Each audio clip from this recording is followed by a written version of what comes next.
No, folks, I don't feel sorry for 0.5% Billy one little bit.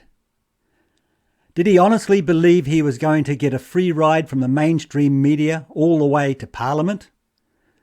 But I do feel sorry for all the people who have been duped out of thousands of dollars in donations and have already wasted their vote. And I also feel sorry for all the minor parties who have been cheated in this process. Now, the problem has never, ever been about the message. It has always been about Billy.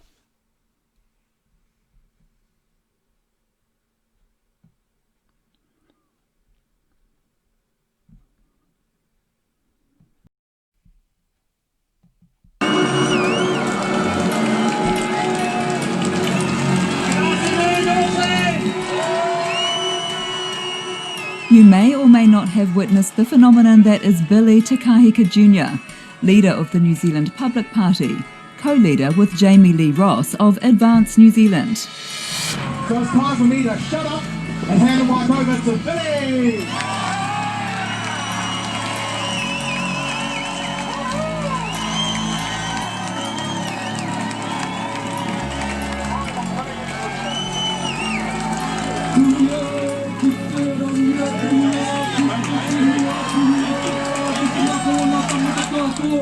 Preaching to his followers. I am an ordinary Māori Kiwi New Zealander, and I woke up to it very early on that something did not smell right. To support his key political plank that the government does not tell the truth, he does. We know we are thinking logically. What we said early on that the media claimed I was a conspiracy theorist is now mainstream. What he says stems directly from QAnon, the unfounded conspiracy theory that began in the US in 2017 and is now sweeping the globe. At its core, that there's an elite cabal which covertly controls the world. The disease was never lethal as it was made out to be. And it's morphing to include anti-5G, anti-lockdown thinking, that coronavirus is a hoax or no worse than the seasonal flu.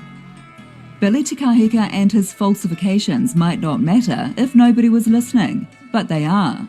We are your party, Advance New Zealand. Your voice, your power, your party.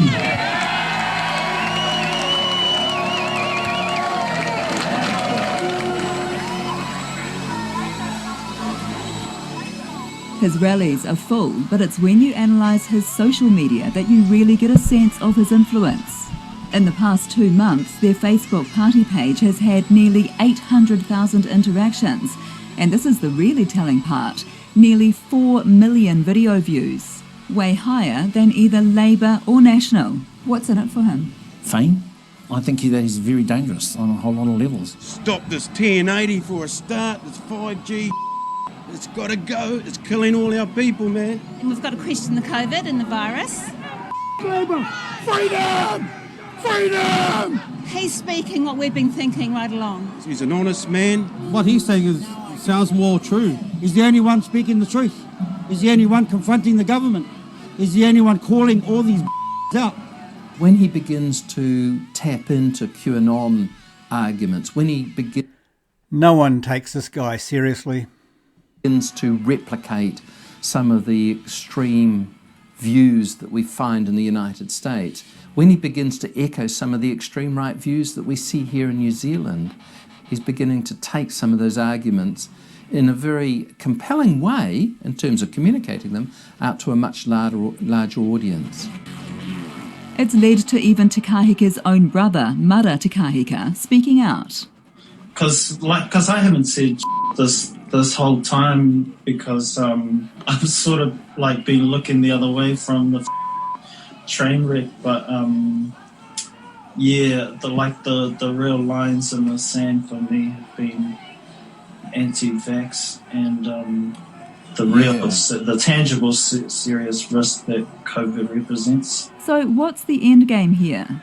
Someone who's worked closely with him says it's beyond the election and politics, that Te Kahika talked to her before he even went into politics about a far bigger influence. I'm doing this, he said, to get thousands and thousands of dollars so I can buy land and I can build a fortress and, you know, and take all my friends and my family to protect them.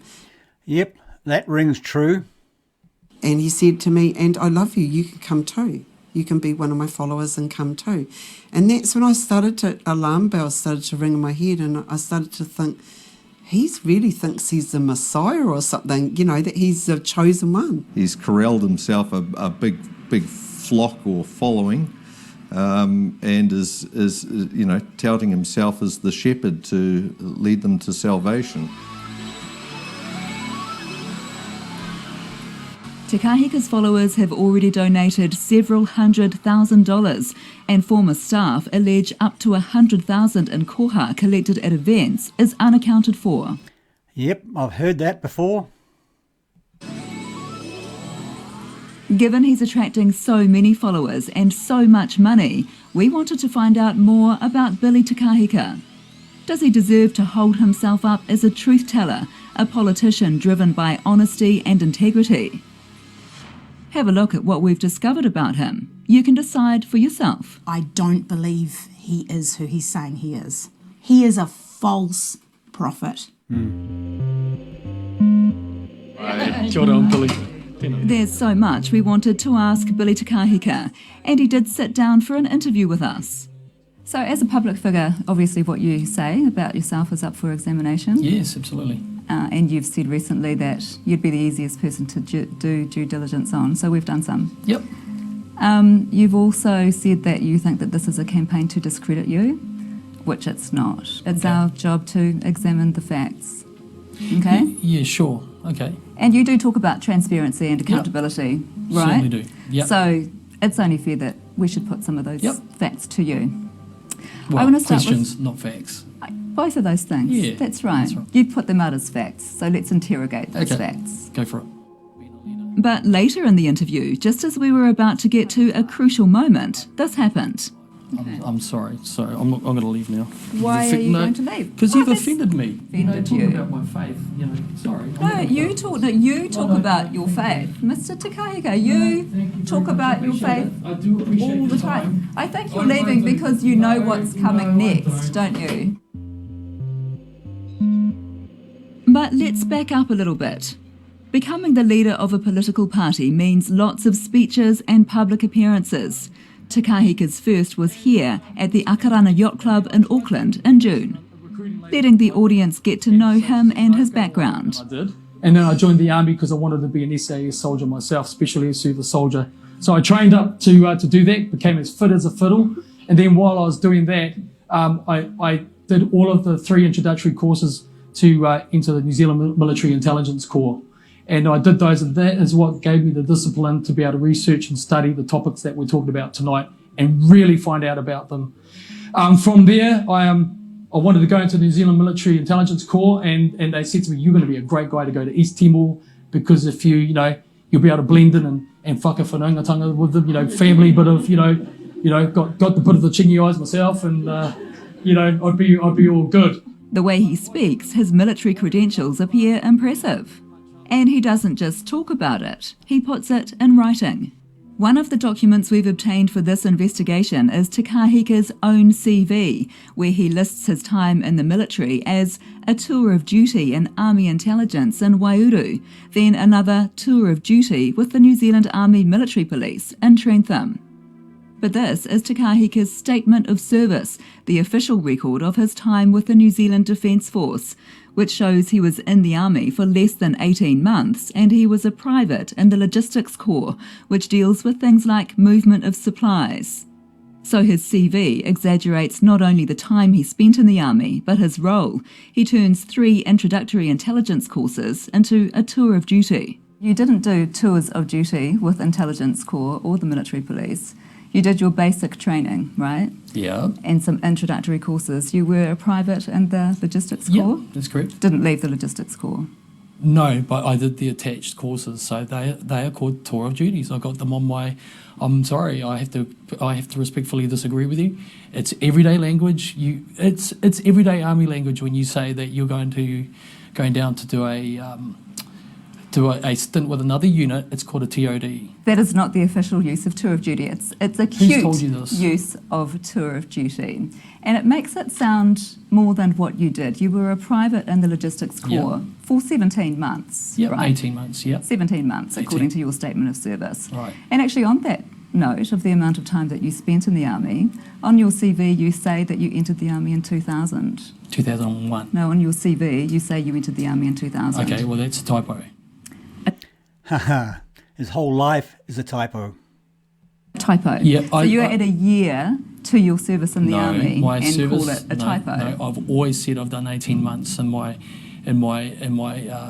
tour of in my Army service. So I want to go. I want to go. That's an official document. When you're putting out your history, your job history, and you add a year to 17 months of service, that's a significant exaggeration. It depends. No, it's not. It depends where you start off. That's wrong. I've got my CV and it's got 2001 to 2003 on it. I'm sorry. So whatever but you've you're got, incorrect. pardon me, whatever copy you've got, right, is inaccurate. It's your words, it's your dates, and you say that you started in the Army in 2000. So you admit that's wrong. Yeah, no, hold on a second. I admit it's a typo. If it's in there, it shouldn't be. Back at that speech at the Akarana Yacht Club, Te Kahika tells the audience he didn't go to East Timor because of this. Right, but what happened? Waiuru Army Bar, get in a big punch up. I'm a Christian today, just saying. And the major hauled me up the next day and said, mate, you're not really good at it, go back to your base. So I did that. I was only young, but it was a good fight. There was indeed a punch-up with this guy. Thank you so much for talking with us. He says he and Te Kahika were on a junior intelligence course together at Waiuru. Also on the course was a woman who'd suffered a serious head injury in a car crash, leaving her with a slight speech impediment. And called her retarded, and in general insulted people with psychological disabilities. He called them retarded. Was he mocking her for her speech impediment? Absolutely, he was mocking her and in general people with intellectual disabilities, and I was absolutely horrified by that. I was absolutely disgusted. It did not sit well with me. I invited Mr. Te Kahika Jr. into the male ablutions of the Waiuru RSA. I invited him to apologise. He chose not to and got halfway through an expletive before a scuffle did occur, where his head went through the wall of the RSA. How did his head go through the wall of the RSA? It was guided there. Yeah, it was guided there. By you? Yes. You'll notice there are a lot of people who don't want to be identified. For some, it's about a fear of retribution from Te Kahika's loyal followers. Others want to protect their business. For the woman at the centre of the RSA incident, she simply doesn't want her name connected with it, but she confirms the altercation and that there was a lot of blood. She also recalls that there was a lot of alcohol drunk that night and that Te Kahika hit on her. She says she told him to F off because she found him full of himself. You say at that speech at the Akarana Yacht Club that what ended that deployment to East Timor was a scuffle in the Army bar in Waiuru. I don't know if you remember what started that scuffle, because apparently there was a lot of alcohol drunk that night. Yep. You do remember? Well, it's a long time ago. It's over 18 years ago, so it was a very drunk night, very typical drunk night. Yeah. Okay. So the person with whom you were fighting says that scuffle happened because he took offence at you mocking a woman on your course for her speech impediment. And I had no idea there was. What it was, we were all joking around, sitting around talking, as soldiers do, and having a good old laugh. I had, and still to this day, had no inkling that a lady had in the company had a speech impediment. That, you know, I mean, I was absolutely shocked and horrified that would ever happen. It's one thing, you know, regardless of being a soldier or not, just a human decency point of view, I would never have mocked someone like that. Well, you did. Well, no, I didn't, not intentionally. Not intentionally, no, hold on a second. But it may have happened unintentionally. Well, hold on, it's like saying, you know, you're talking about, imagine if you're talking about any one of these guys and you said something that offended them and you had no idea that they were offended. How would you know that? Well, I had using no the idea. word retarded about somebody with a speech impediment. No, I totally disagree with that. Absolutely, it was directed at no one. It was... Who did you use the word retarded about then, if it wasn't directed at the woman I with the never speech ever said impediment? retarded, ever. The woman herself, who was being mocked for her speech impediment, also recalls the incident. Okay. And recalls that you were drunk and that you hit on her. Oh, what a lot of lies.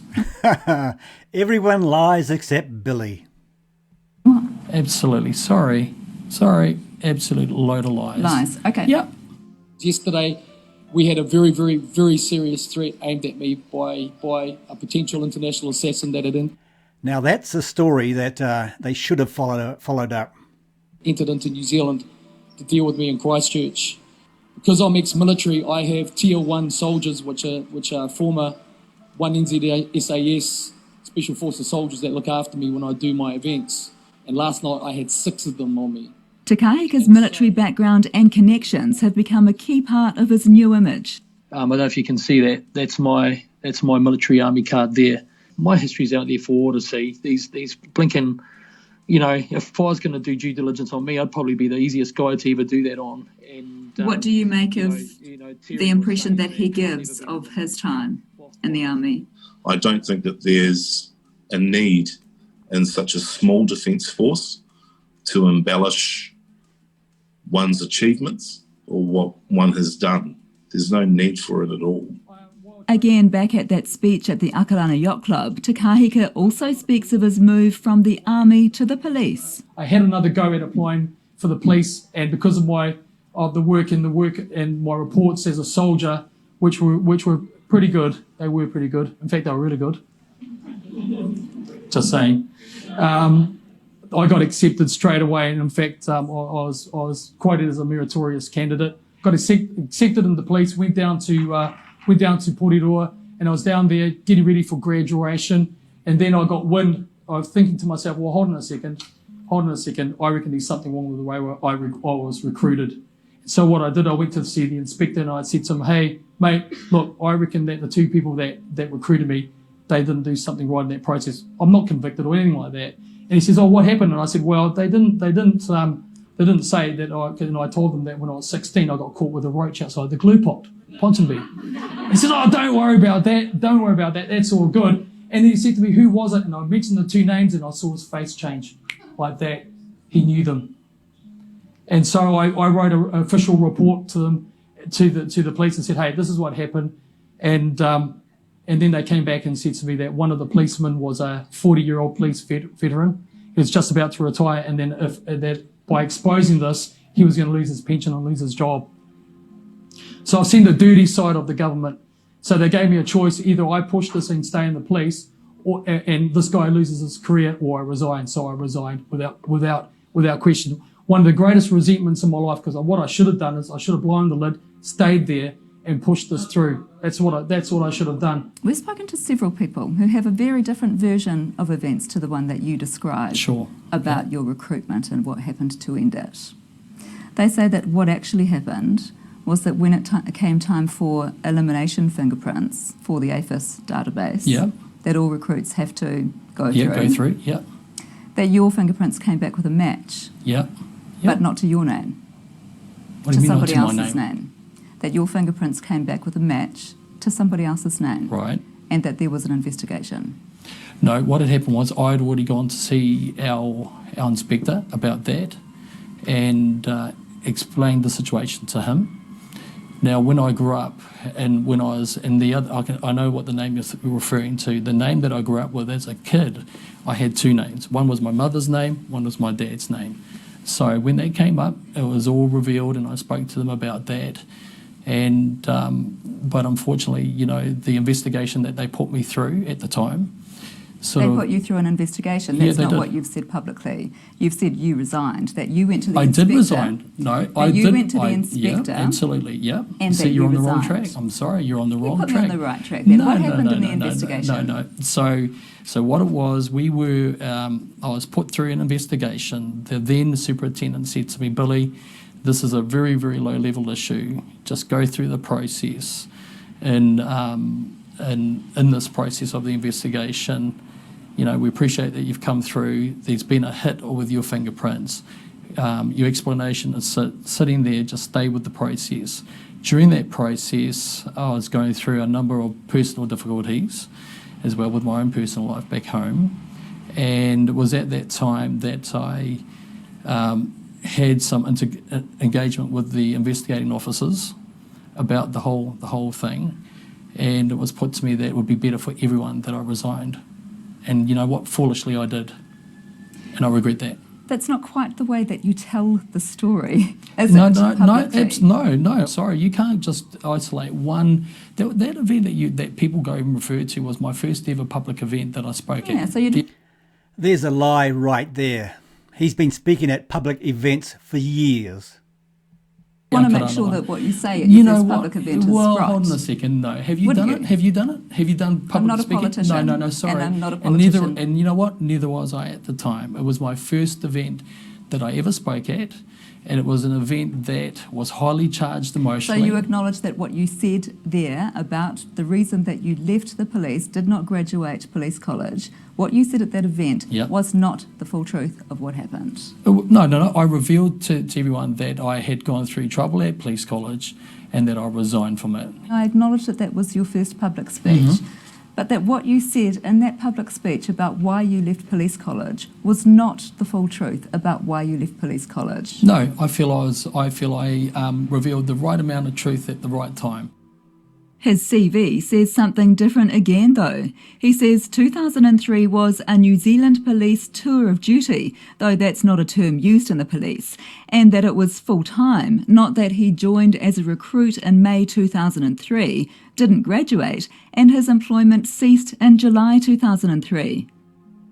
A source who was in the same police intake as Te Kahika described his claim to be full-time in the police as quite an overstatement since he didn't get past 3 months of a 5-month recruit course. Full-time in the New Zealand Police, a tour of duty 2003, which sounds great, but it's not true. Right. You were at police college for 3 months. No, you didn't it was longer graduate. than that. Yep. No, you were at police college for 3 3.5 months. months was it? Okay, 3.5 months? Yep. Of a 5-month police training course. Correct. You were not doing a tour of duty in the New Zealand Police full-time for 2003. Well, it was full-time in the police doing the course, so the language is wrong. So if it's in that block that I'm thinking it's an incorrect, again, typo. Haha, another typo. With his military and police careers over, Te Kahika had something else to fall back on. He comes from New Zealand music royalty. His father, Billy Te Kahika Sr., has been a legend for decades. Billy TK Jr. is also a renowned musician who's performed around New Zealand and internationally, then becoming a promoter, assembling the lineup for gigs.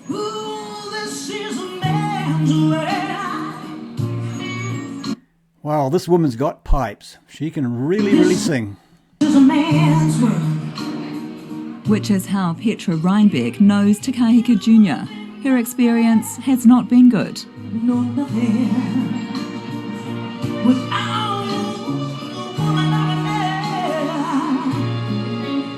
If you disagree, if you grab more attention from the crowd than him, if you stand up to him in any way because you might be defending someone else or he promised one thing and did something else, you are berated. And that can be really intimidating and frightening.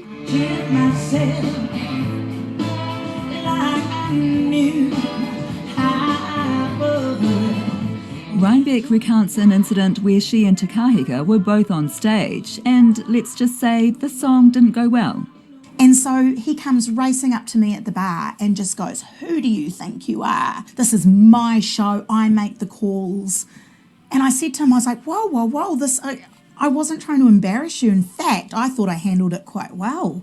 You know, I sort of laughed it off. I mean, everyone makes mistakes. No way, that's just, you'll never sing in this town if you behave like that, and da-da-da-da-da. He just absolutely ripped into me in front of everyone. It was awful, and I was shaking. I was so Well, I'll say it. I was scared because he's quite fierce. He might be a small man in stature, but when anger comes into his face, it's quite frightening. Many others report similar behaviour, and Te Kahika's line, "You'll never work in this industry or town again." Okay, right. The old classic, "You'll never work in this town again." Yeah, that classic. Yeah, it's a classic, isn't it? You Got him. The rat has been cornered. like it? Yeah, no, it's wrong. That's not true either. No, not at all. You know what? I tell you what. You know, I have set a standard in terms of how hard I work in projects where I've employed musicians, and if they've not met it, I've fired them, and I would do it again tomorrow. Absolutely, and it's not bullying. I've never once bullied anyone and said, "You'll never work again." That's so cliche and non-linguistic It is. for me. That's true. It's unbelievable. It's not true. I'm sorry. It's not true. Yeah. People report being scared by you, scared of you. Really? Yeah. Okay. I've always dealt with people respectfully. I've never sworn at anyone. I've never threatened anyone in my life. Lies, lies, lies. I don't need And to yet do that. multiple people say that you have bullied them. Yeah, well, that's their perspective, and I'm sorry that they felt that way, but I've never done that, ever. The allegations go wider than the music industry, though, and beyond individuals. I've had requests to do a study and a presentation on Zionism in Israel. This is a post on his Facebook page from June this year. I want to talk about how national Israel was formed. There is enough of a theme in what he's saying to denote a much darker underlying ideal, and that scares me. An underlying ideal of anti-Semitism, so Yakov Brown responded to Te Kahika on Facebook. So I just wanted to give my opinion. This man's dangerous. I don't think that we should be supporting what he's saying. They killed Jesus, but that doesn't mean I hate Jews and that God hates Jews, right? They have the same access to salvation. Amen. And that's a wonderful thing. And as a result, Yakov Brown ended up in a video conference where he says what Te Kahika said got worse, not better. He insinuated that a rich cabal of Jews controlled the world banking system and that the state of Israel was complicit in that. Secondly, he said something explicit. He said Baron Rothschild was a Satanist. Can you please explain the significance of that? I can. That statement is a very common conspiracy lie based on misinformation.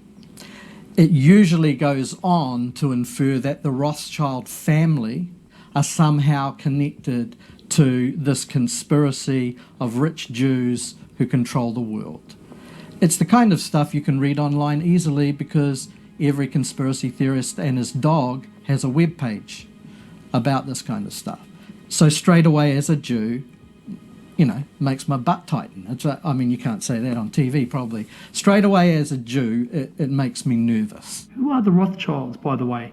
They were and are the bankers of the Vatican, and they have been forever, and they're Jewish. It is deeply offensive. It's a resurgence of the belief that there are Jews and Jewish organisations around the world which are playing a role in what we're seeing as a sort of unravelling.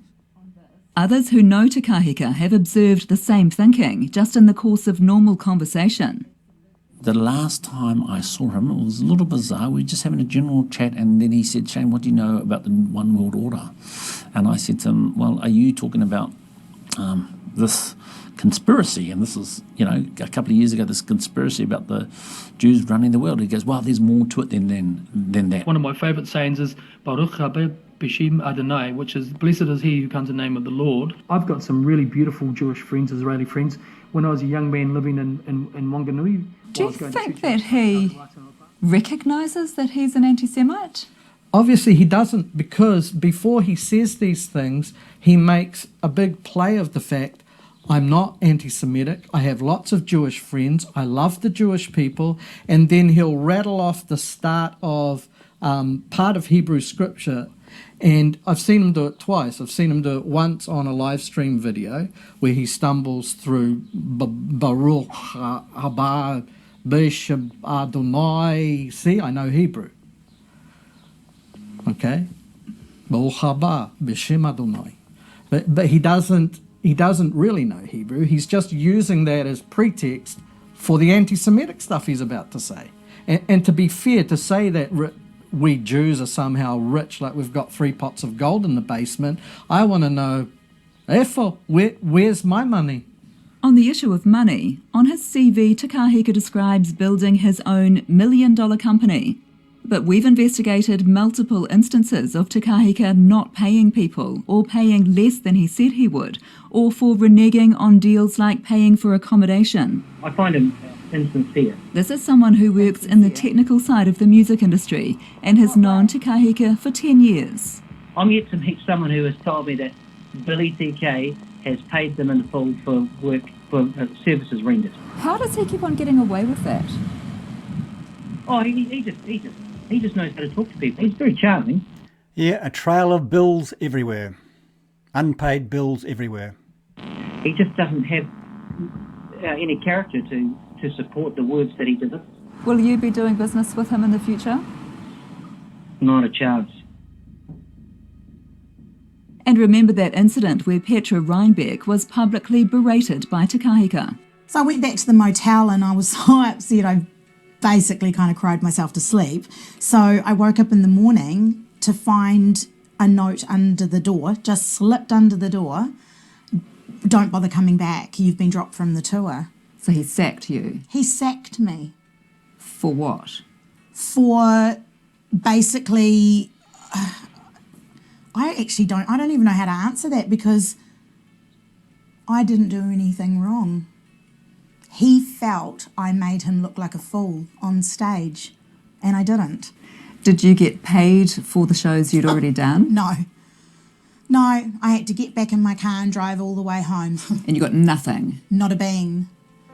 Not a bean. Danger, danger, said the girl on fire. Somebody please help me out. This world is colder than a man could sire. Singer, songwriter, teacher Maggie Coco met Te Kahika in San Francisco. Billy is drawn to sex, fame, and money. Like, these are the things that drive him intrinsically. He invited her to New Zealand to tour with him, acknowledging he couldn't pay her much, but that it would be a great experience. He didn't tell me until after I accepted the price for touring that he wanted me to also join him in the studio, which is different fees, different skill set, different everything. What was the financial arrangement from that? So we never got back around to that. I think all the musicians, myself included, were just so focused on making something happen that we didn't have any of those conversations about splits or about royalties or about, getting paid for studio time pretty much at all. What did you get? I have nothing so far, other than the $400 a week that was pre-agreed for the tour. When I see you, I see you.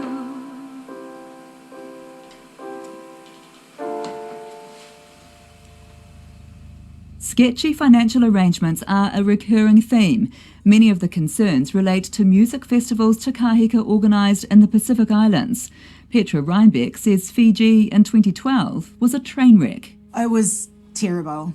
It was so poorly managed and poorly run. Among the complaints, Australian musicians who've told us when they checked out they were left with a massive bill and faced a 3-hour ordeal trying to get Te Kahika to sort it. He didn't. We've spoken to a lot of people who worked with you in the music industry. Yes. You'll be aware of that. Yep, I am.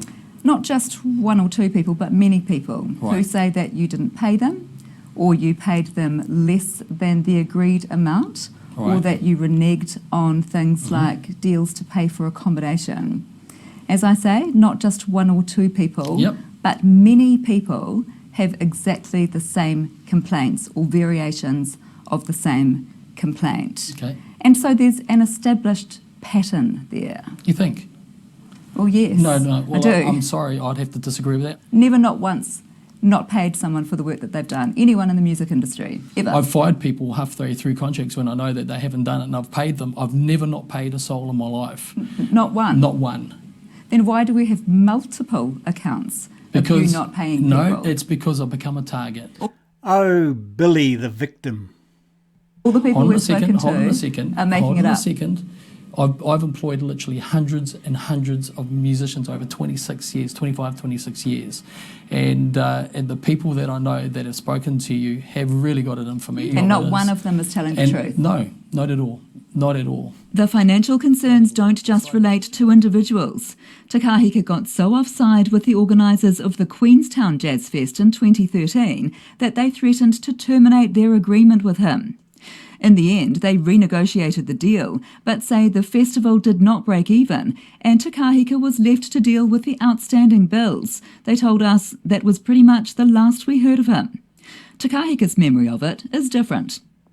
No, what actually happened was they'd brought me in to use my brand of event to help them resurrect theirs. They had driven their event into financial despair. I was brought along to try and resurrect it, and I did that, and at the end of it they left me with a big bill that I had to pay. The festival organisers told us the reality is very different to what he portrays it to be. It didn't put him off festivals though. If anything, he became more ambitious as CEO of a venture to bring the World Indigenous Festival to New Zealand last year. 190 countries invited, 300,000 people, global media. Of the list of supporters he thanks, Sport New Zealand confirms it paid $20,000 for an independent assessment of the event and never took it further. It also said Te Kahika did not have permission to use their corporate logo. ATEED says the same. Te Puni Kōkiri confirmed it also gave $20,000 to support the festival in the planning stages. But that's where it ended. A Te Puni Kōkiri source told us Te Kahika's plan was a lot of noise and hype, but no substance. The festival was supposed to be in May last year, but in spite of the funds, including public money, it never happened. So with that fallen over, Te Kahika trained his sights on Samoa with a major business showcase. Jewel Hunt was the marketing manager. So you were privy to all of the detail? Yes. The plan was to sell packages to businesses, and the marketing was impressive. So he was actually at one stage saying that the Prime Minister of Samoa was a keynote speaker, and he was selling off the back of that. And I did challenge him and say to him, that's not confirmed. Why are you putting those things up there when it's not confirmed? Another international speaker whose name was used for marketing told us he'd had one phone call with Te Kahika and had never agreed to anything. What happened when you got to Samoa? It was really embarrassing because there wasn't all the connections that they expected were going to be there, and they were just angry and upset, and I was absolutely overwhelmed with guilt and sorrow. I felt embarrassed to stand there on that lagoon and have to deal with them. So I walked over to Billy and I said to him, you've made a real mess of this. You've dumped me in it. You fix it. He said, well, it's your problem. You fix it. A sponsor who invested a significant amount told us that instead of making money, in the aftermath he felt so sorry for local businesses that hadn't been paid that he covered Te Kahika's outstanding bills. A couple of thousand here, a couple of thousand there, he said. He sums up the whole affair as a lot of hype and false promises. But undeterred, Te Kahika goes on to use the event to pitch for major investment, an audacious plan for Samoa's infrastructure and economy. Bob Vaughan is one of the business people Te Kahika approached for money. What would it have cost you to have bought into that? He asked for $30,000. In the documents, Te Kahika trades on an endorsement from the New Zealand High Commission for a proposed pilot solar program. But the Ministry of Foreign Affairs and Trade told us at no stage has MFAT or the New Zealand High Commission offered any endorsement or funding. Te Kahika's ambitious project would also include establishing an investment bank. He says, once the Central Bank of Samoa offers its approval, we will open the bank with a minimum deposit of holding funds to the amount of US $10 million as a first tranche. And what it looks like when he, in the documentation he sent me, is that this stuff was, the train had already left the station, that this was well underway and moments away from being finalised. But that was far from the case. The Central Bank of Samoa told us it was approached last year by Te Kahika's company, and setting up an investment bank was mentioned. But it never received a written application, so was never even in a position to offer approval.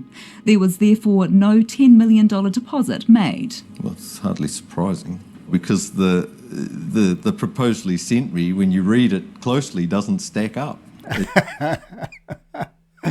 It didn't have enough in it for me to be comfortable writing him a cheque for 30 grand, right? I mean, Why not? It didn't detail what how I'd fit in the organisation, what my share would be. It wasn't a proper share prospectus, if you like, right? Did you ask him for that documentation? I asked him for a share prospectus. Asking him for that, I said, if you get me that, I can get that in front of my board and we can get it going.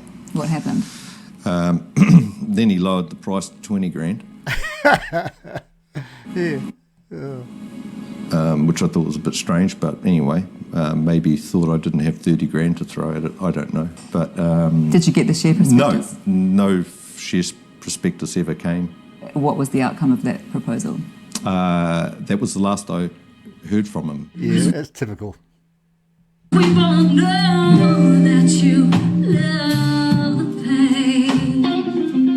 By the end of the year, Te Kahika was back on the road with a band, the tour Maggie Coco came to New Zealand for.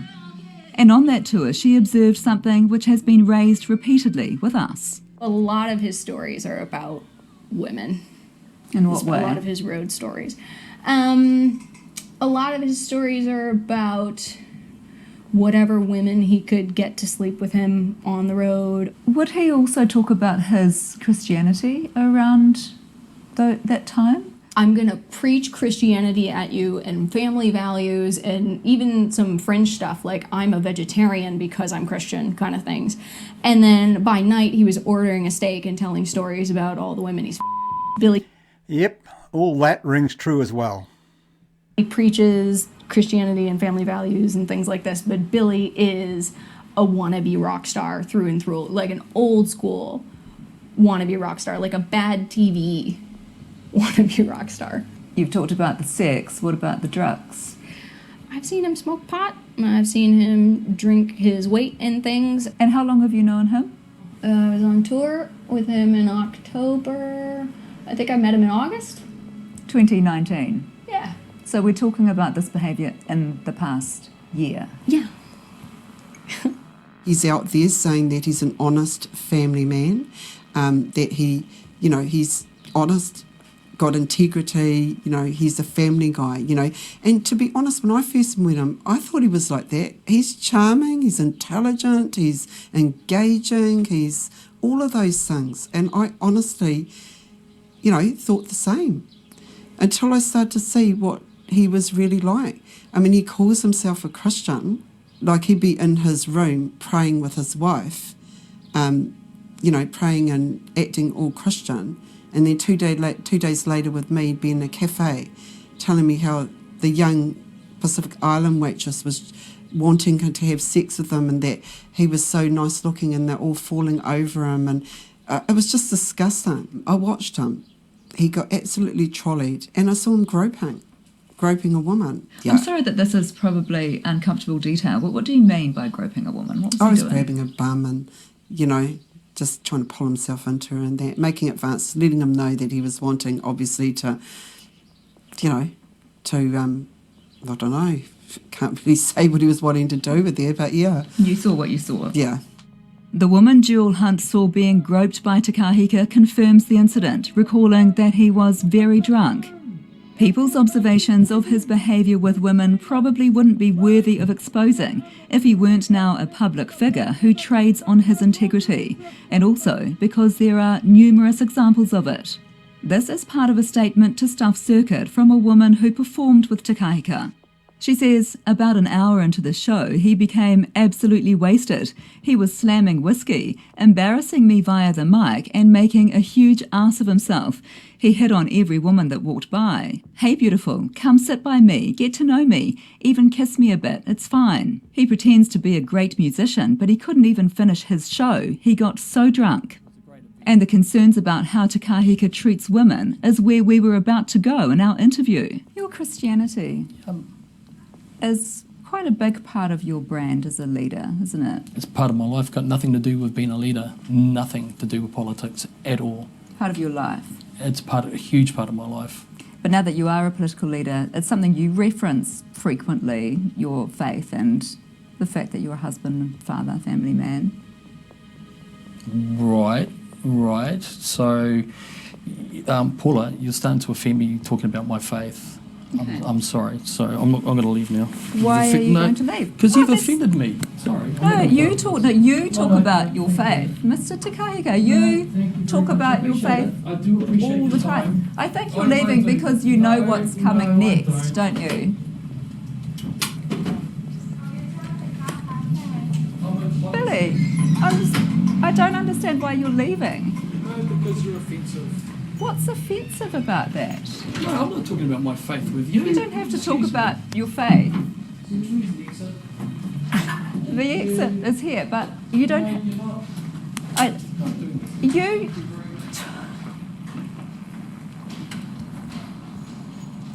Run, Billy, run!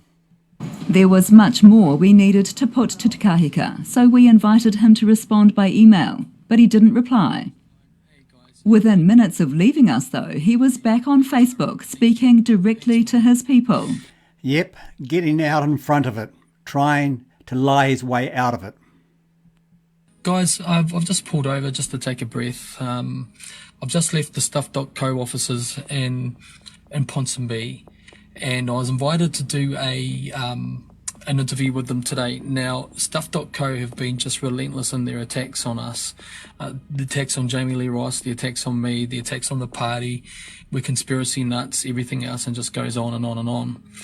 And I took the interview because I always believe it's the right thing to front up to things. I knew it was going to be a tough interview, but I'm not afraid to deal with the tough issues. Yet he walked away when it seems he knew exactly what was coming. I know some of the accusations that musicians have made at me, claiming that in the last tour that I did, which was last October, that they saw me chase every woman that they could think of. One woman has said this, and as my wife knows, and as I've just been speaking to her as well, I didn't touch one woman. When I was young, and that I had major problems with handling female fans, and that it's something I'm deeply and highly aware of today. My respect level towards women has always been very, very high. And to say, these types of allegations, they're horrible. They really, really are.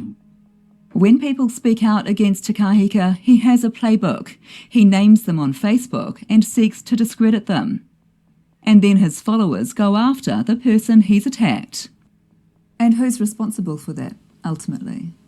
The person that incites that, who says this person has slandered me, is the one that's responsible. A pack mentality is there's always a leader. And when that leader says, this person has slandered me, this person has harmed me, this person has done me an injustice, they armour up and come after you. And he is responsible. He's going to try to discredit everybody who's talking about him. And he's going to do it in all the typical logically fallacious ways, ad hominem and whatnot. He's not going to attack any of the substance because he can't.